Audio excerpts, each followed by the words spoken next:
jijini Dar es Salaam. Zuio la mawakili kuzungumza na waandishi wa habari kwenye viunga vya mahakama limeendelea kuzua mijadala mbalimbali ya kisheria kuhusiana na uhalali wake na namna ambavyo inaweza kuathiri mwenendo wa mashauri yaliyoko mahakamani. Siku mbili tu zilizopita, Mahakama Kuu ya Tanzania ilitoa wito kwa mawakili na kuwakumbusha kuwa mawasiliano na mwenendo wao mbele ya mahakama na nje ya mahakama unapaswa kuzingatia katiba, sheria, kanuni na maelekezo yanayotolewa na Mahakama ya Tanzania. Baadhi ya mawakili wameonyesha kukubaliana kabisa na hatua hiyo, akiwemo wakili Peter Madeleka anayesisitiza kuwa si kosa la kimaadili ama la jinai kwa mtu yeyote kufanya hivyo. Ibara ya 13, ibara ndogo ya pili ya katiba ya Tanzania imepiga marufuku sheria yoyote, kanuni au utaratibu wote ambao ni wa kibaguzi kwenye nchi hii. Hamwezi kuweka makatazo kuwalenga watu. Unakuwa ni upuuzi kama ulivyo upuuzi mwingine.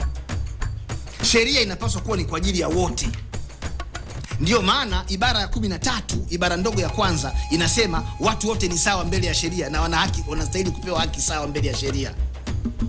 Sio kulenga watu. Kwa hiyo hili katazo ambalo limejiegameza pia katika maamuzi ya TLS sio la ukweli, kwa sababu hilo katazo la TLS halipo na TLS haijawahi kutoa hilo. Mimi kama mwanachama wa TLS ambaye taarifa zote za TLS zinazohusu mawakili napaswa kuzipata, sijawahi kupata hilo katazo.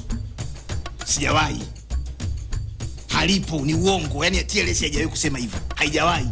Na hata kama itatokea kufanya hivyo, TLS itakuwa inakosea, kwa sababu labda iwe ni kesi inayohusu TLS. Lakini kwa kesi inayomhusu Juma na Abdalla, TLS hairuhusiwi kutoa katazo kwa wakili au mtu mwingine yote kuzungumzia hiyo kesi. Lakini umeniuliza swali kwamba wamenukuu kifungu kanuni ya 137 ya kanuni za maadili ya mawakili. Naomba nirudie tena kukisoma na kukitafsiri kwa Kiswahili kisicho rasmi. Kanuni ya 137 inasema, an advocate shall not comment on a specific case that is pending before the court in a manner that prejudges the outcome of such case. Kwa maana nyingine, wakili haruhusiwi kutoa maoni kwenye kesi mahususi iliyoko mahakamani katika namna inayoweza kupelekea kujulikana kwa matokeo ya kesi husika. Kwa hiyo wakili unaruhusiwa kuongea, wewe ongea kuhusu kesi iliyoko mahakamani, ila matamshi yako yasipelekee kutoa tafsiri ya hukumu inayosubiriwa kutolewa na mahakama. Ongea kuhusu kesi, wewe iongee tu. Ilikuwaje, mwenendo wa kesi ongea. Kwa sababu mwenendo wa kesi ni matukio yote yanayotokea ndani ya mahakama. Ushahidi unaotolewa na shahidi unaruhusiwa kuripotiwa, kwa sababu wewe uweki maoni pale, unasema shahidi alichokisema. 12 na dakika 24 hapa studioni, naungana na mwanasheria na mchambuzi wa masuala ya kisiasa Nathanael Samson Maseke tukilizungumzia hili. Nathanael, karibu sana. Kumekuwa na maoni mseto tangu zuio hili limetolewa. Kwa upande wako wewe kama wakili, uhalali wake uko vipi? Unajua kitu ambacho watu wengi wanasahau ni kwamba unapokuwa wakili kwa mujibu wa sheria yetu ya mawakili, unapoapishwa tu unakuwa ni afisa wa mahakama. Ukisoma kifungu cha 66 kinaelezea kwamba wakili ni afisa wa mahakama, is a court officer. Kwa hiyo kazi ya wakili ni kuisaidia mahakama ifikie haki. Hiyo ndo wajibu wa wakili. Lakini sasa imeanza kuonekana sasa wakati mwingine kuna baadhi ya mawakili wanaanza kufanya siasa kwenye viunga vya mahakama. Unajua Imani, nataka nikupe mfano mmoja. Unaposoma ibara ya 107 ya katiba hii B, A na B zote zinazungumzia uhuru wa kimahakama. Sasa mara nyingi mawakili wamekuwa wakizungumza, lakini media zimekuwa zikiripoti katika mazingira ambayo ni kana kwamba kinachoripotiwa ni tofauti na uhalisia ulivyo ndani ya mahakama. Uhalali sasa wa zuio hili ukoje Nathanael?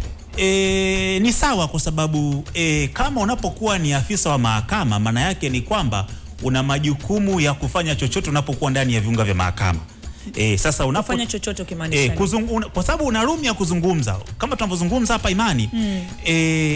Mfumo wetu wa kimahakama ni katika namna ambayo ni adversarial court system, kwamba kila upande una haki ya kusikilizwa na jaji anakuwa ni neutral party ambaye kazi yake ni kuangalia upande unaoweza kucheza vizuri ili kuupatia ushindi.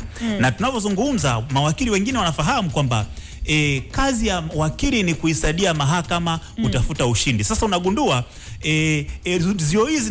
zuio linakuja baada ya pale ambapo wakili leo mteja wake akishinda kesi anasema mahakama imetenda haki.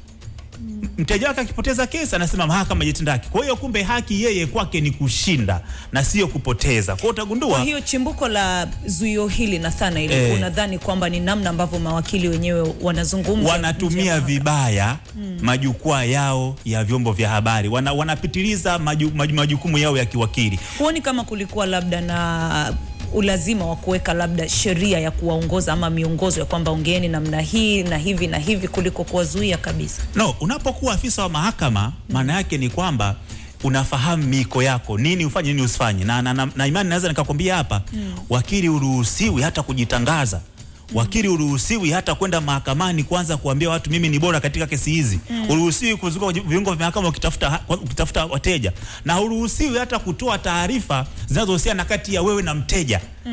Kwa sababu gani? Ukifanya hivyo wateja wataona hawana haja ya kuwakilishwa. Lakini ambacho huwa wanakisema mawakili nje ya mahakama, Nathanael, samahani, ambacho huwa wanazungumza mawakili baada ya kesi si ni kutoa tafsiri ya kile ambacho kimejiri ndani ya mahakama, labda na uamuzi ama kama kesi imeahirishwa, lakini pia kutafsiri kile ambacho kimesemwa mahakamani, kwa sababu sio wanahabari wote labda ni wanasheria na wangeweza kutafsiri lugha ama misimu ya kimahakama. Wakati mwingine kumekuwa na kutoa matamko ambayo ni ya kuonyesha kwamba labda wameonewa.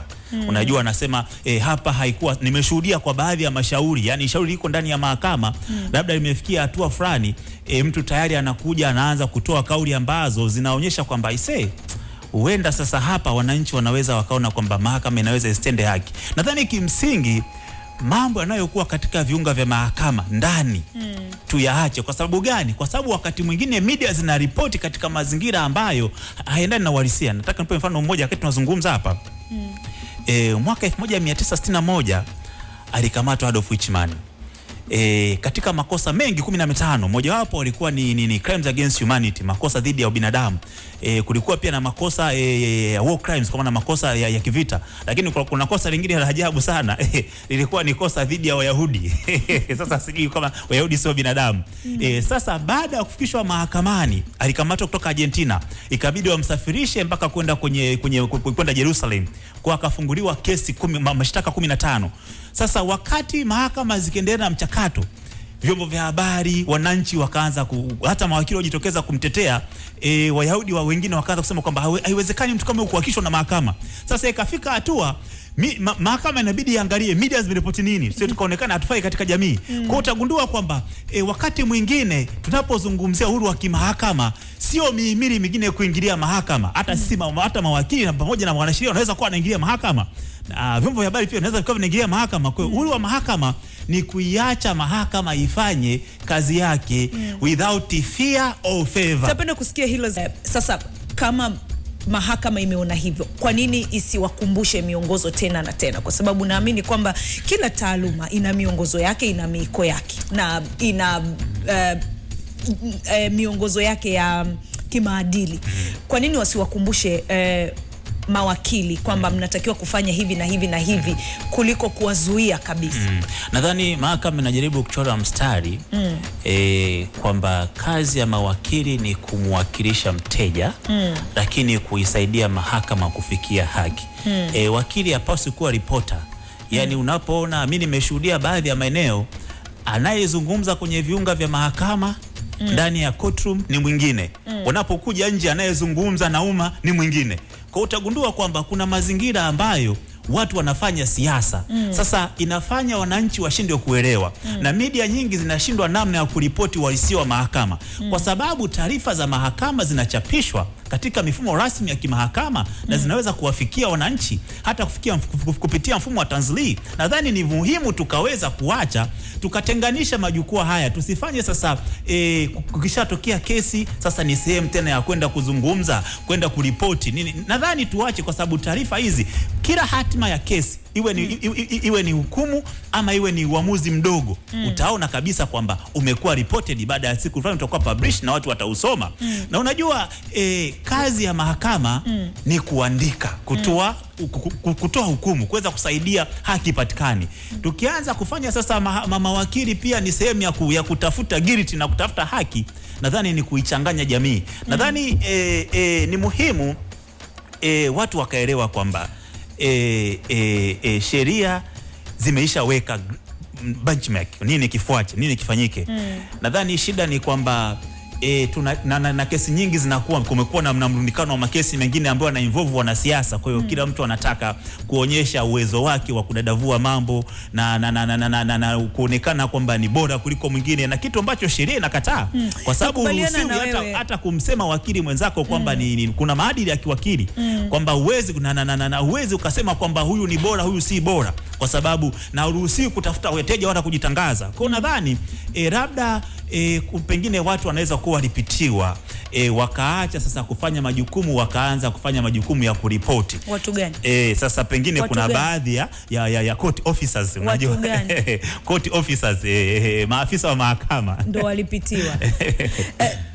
Lakini sasa Nathanael, nakubaliana na wewe kwamba ni kweli mahakama inachapisha labda taarifa hizi kama ulivyosema, lakini sio wananchi wote kwanza wana uwezo wa kutafsiri lugha ya kimahakama, lakini pili sio wananchi wote wanaweza kufikia mtandao wa internet, kwa sababu wengine wako vijijini, hata kama wana pesa ya kuweza kununua vifurushi vya internet, lakini huenda wanashindwa kupata mtandao. Huoni kama hii inazuia ama inaweka ombwe katika swala zima la upatikanaji wa taarifa, hasa katika masuala mtambuka? Imani, kwanza unajua kesi nyingi zinafanyika katika open court. Open court ni ile ambayo inaruhusu public participation. Mtu yote kutoka mahali kokote alipo anaweza kuhudhuria. Kwa hiyo kwa muktadha huo, maana yake ni kwamba kushiriki kule unakupa ruksa ya kuweza kufahamu. Lakini wakati mwingine kutoka Dodoma kuja Dar es Salaam kusikiliza kesi yake ambazo ni baina ya mteja pamoja, yani ni baina ya watu wawili, yani ni mshtaki na mshtakiwa. Sasa kesi nyingine hata hazina haja sana ya umma kufahamu kwamba nini kilitokea. Kesi za madai hizi nyingi ni baina ya mtu na mtu. Sasa huwezi ukafika pale ukaanza kusema bwana imekuwa hivi na hivi na hivi. Hapana, mteja wako akishapata taarifa kesi imefikia wapi, nini kinaendelea, kwa sababu sio tuhuma, wakati mwingine hata mteja anaweza asijue ile process ya kimahakama inahitaji nini kinaendelea pale. Kwa hiyo ni wajibu wako kumuelewesha tumefikia katika hatua hii, inayofuata ni hatua hii. Okay, sawa. Kwa hiyo lakini ya mambo ya kuanza kuita vyombo vya habari na kuanza kuripoti na kuambia Imani, inaweza kuonekana ni jambo ambalo ni la kawaida, lakini ni jambo ambalo, kwa sababu ikitokea mtu mmoja kazungumza katika mazingira fulani, ni kuifanya mahakama sasa iamue katika njia ambayo yeye anaona ni sahihi. Lakini Nathanael, tukizungumza kwenye upande wa uhuru wa kujieleza ama uhuru wa utoaji na upataji wa taarifa, manake ni kwamba kama kuna kitu akikusemekana vile ambavyo inatakiwa, mwingine upande wa pili si una uhuru pia wa kujibu kwamba kama alizungumza kwenye chombo hiki cha habari na yeye si ana haki, kama wewe hapa Nathanael leo umezungumza vibaya hapa Crown kwa mfano, mawakili wenzio wakaona hapana, wana uhuru wa kusema kwamba tunaomba na sisi kipindi labda tuzungumzie kitu hicho.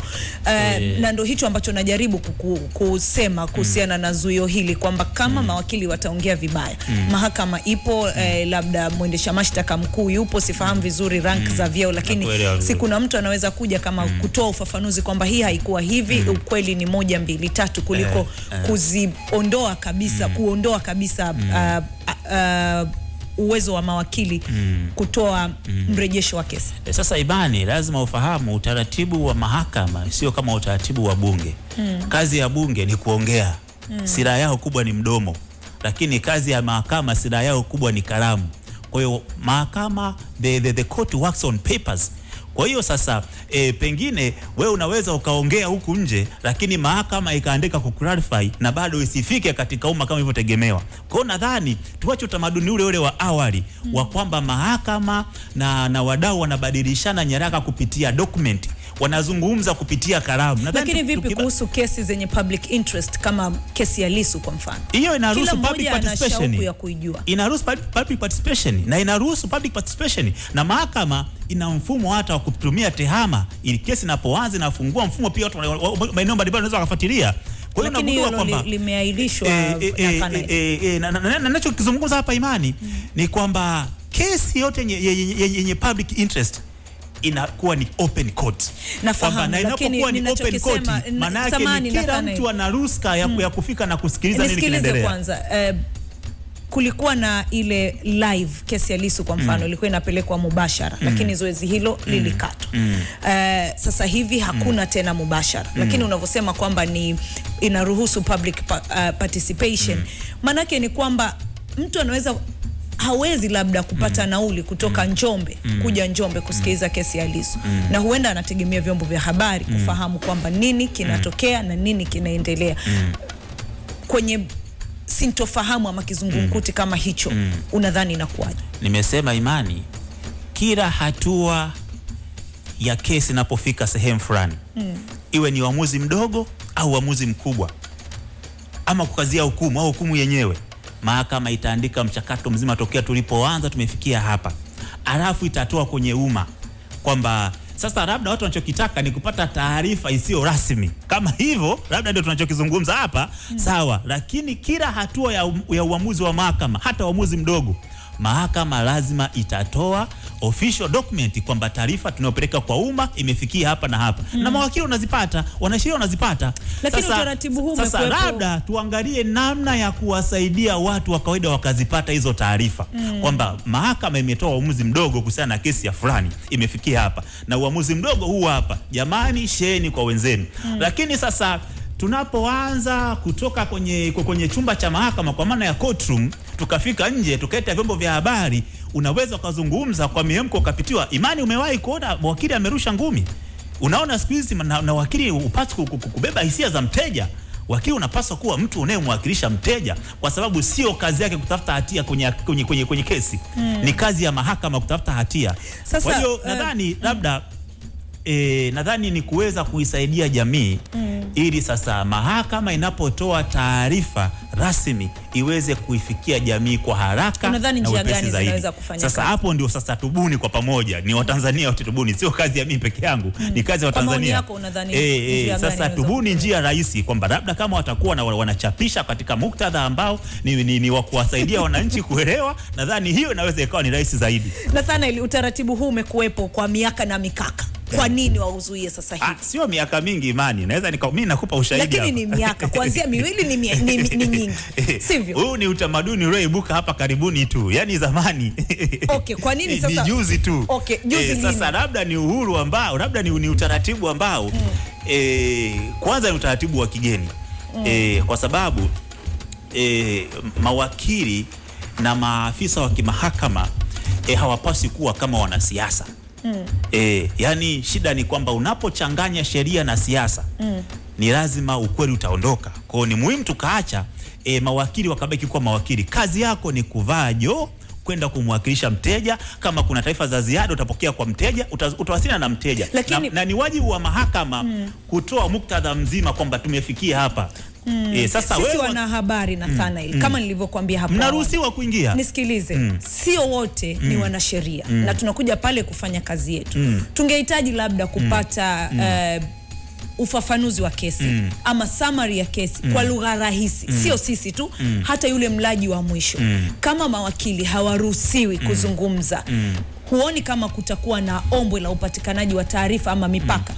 Kwa sababu kwa wale ambao sio professional, hawafahamu maneno magumu ya kisheria, hata mahakama ikitoa document kama unavyosema ikaweka mtandaoni, kama tunashindwa kutafsiri, huoni kama pia bado haisaidii, mtaishia kuelewa mawakili kama nini? Nadhani kutafasiri si kwamba unataka ufahamu hizo the legal jargons ama hayo maneno ya kisheria yaliyoko hapo ndani yaliyotumika.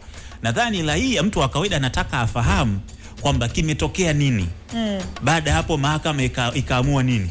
Na mazingira hayo mahakama zinatumia lugha nyepesi, na tumekuwa na movement Imani. Umeona sasa hivi tunavyoongea sasa hivi sheria zote zimeweza kuandikwa kwa Kiswahili. Ina maana ni jukumu la kwanza kuzitumia. Na tumeona baadhi ya maeneo mahakimu na majaji wakitoa hukumu za Kiswahili. Kwa maana yake ni nini? Ni kujaribu kufanya sheria kiwe kitu kinachoeleweka kwa wananchi.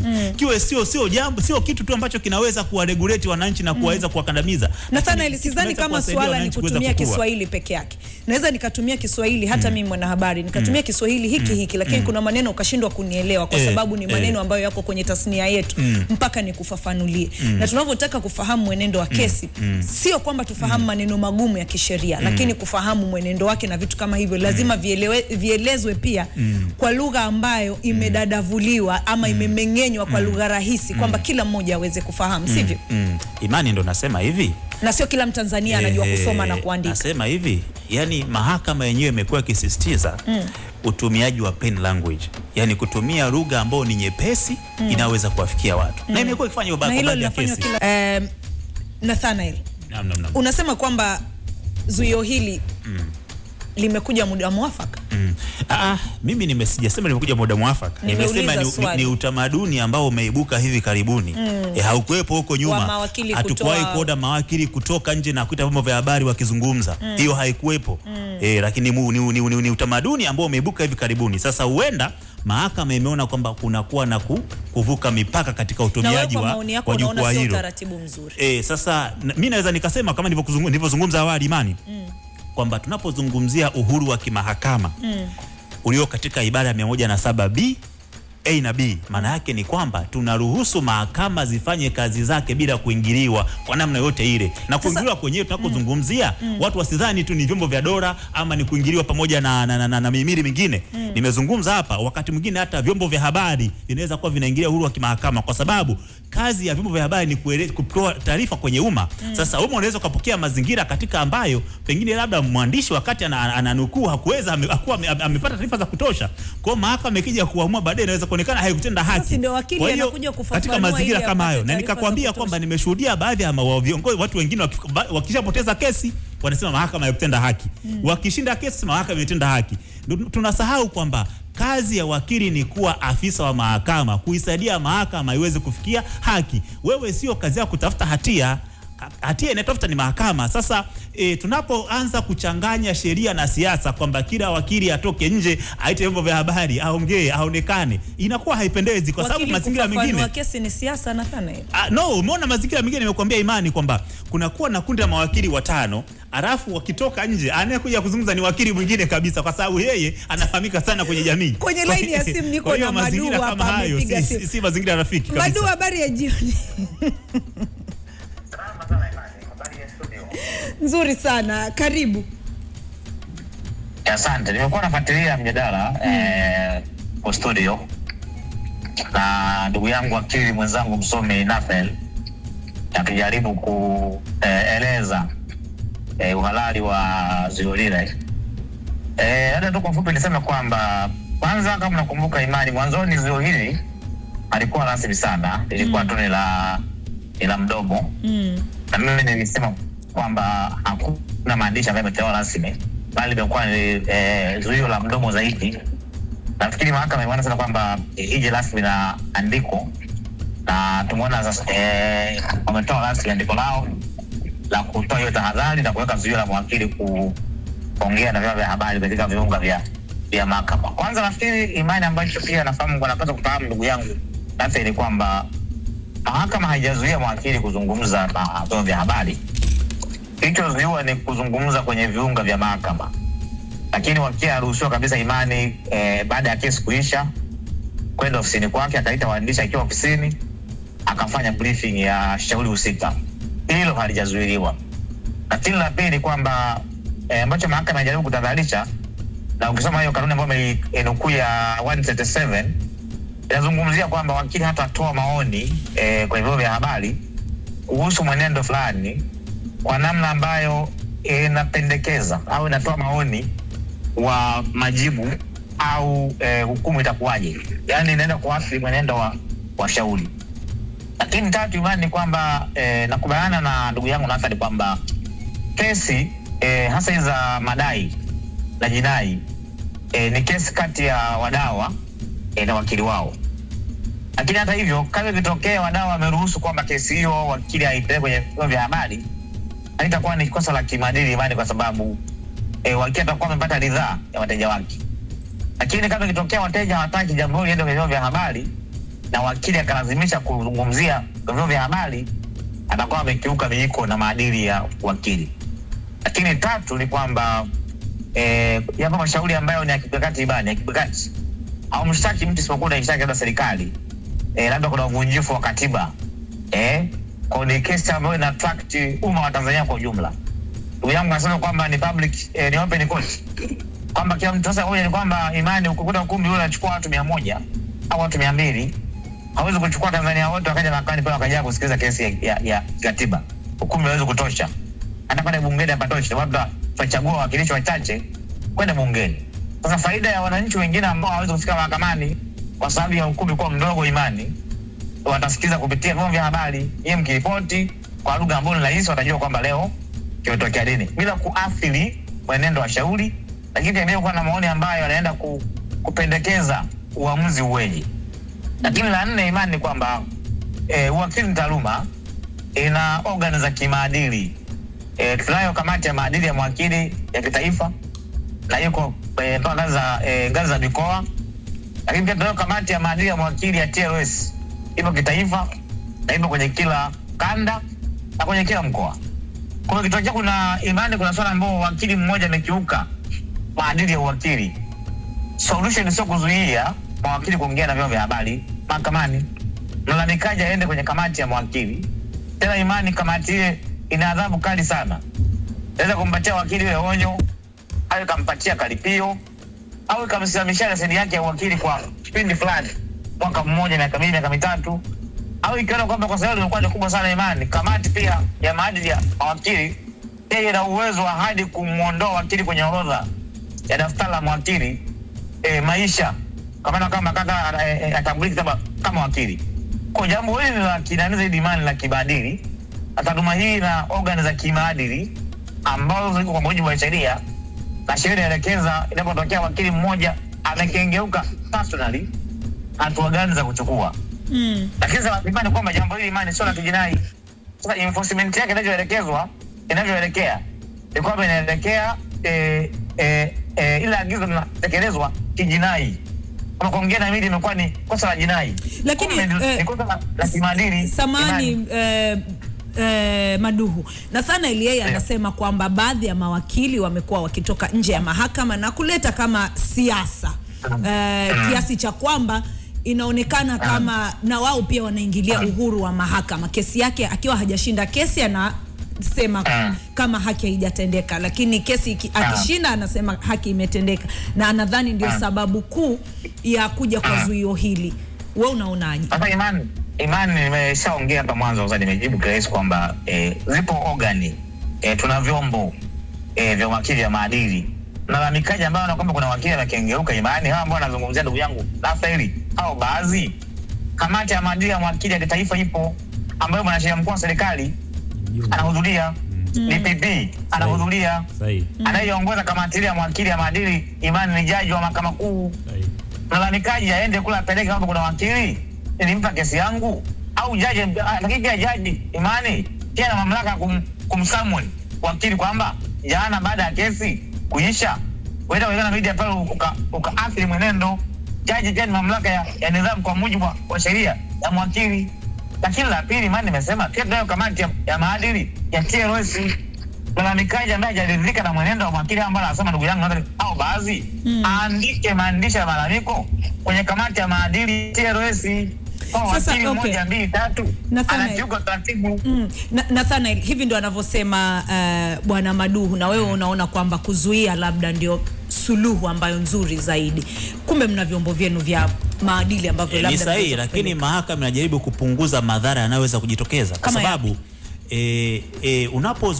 nimeshakwambia kwamba unapokuwa katika viunga vya mahakama ukaita vyombo vya habari, manake pale unaanza kuigeuza pia mahakama kuwa jukwaa la siasa. Na sasa mahakama haiwezi kusubiri kwamba mambo yatokee ndio sasa ifanye suluhisho. Hapana, yenyewe kama imeona inaweza kuangalia namna ya kuweza kupunguza madhara, basi naweza ikaamua kwamba katika mazingira haya hatuwezi kutaka mazingira kama yaendelee.